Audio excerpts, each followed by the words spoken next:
system automatically detects an issue, and a ticket is generated, and you can say that who do you want to assign this ticket. So the ticket can go to your people in form of an SMS, an email, or it is available on the dashboard as a ticket, right?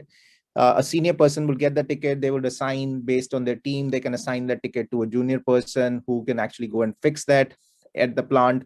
And then obviously they can simply resolve the issue, or say that it's going to be in progress because something has gone wrong with a particular machine part, and you need to order it. So you can just say, in progress, or you can even put it on hold for any reason, right?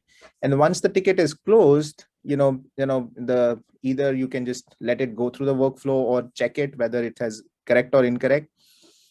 But the most important thing again is that the system will check the data. So even if you close the ticket, let's say, a very simple example, your power factor goes less than 0.97, and you want to create a ticket in the system. The system creates a ticket, and somebody fixes the capacitor bank, and according to them, it's fixed now, and they close the ticket. But if the data is still not greater than 0.97, or is it, let's say, 0.96 or 95, the system will reopen that ticket, which means that the problem is still not fixed. So unless the data is right in the system, the system is going to reopen that ticket. So, so as you see, everything is actionable and everything is data driven, rather than just, having a lot of reliance on manual operations.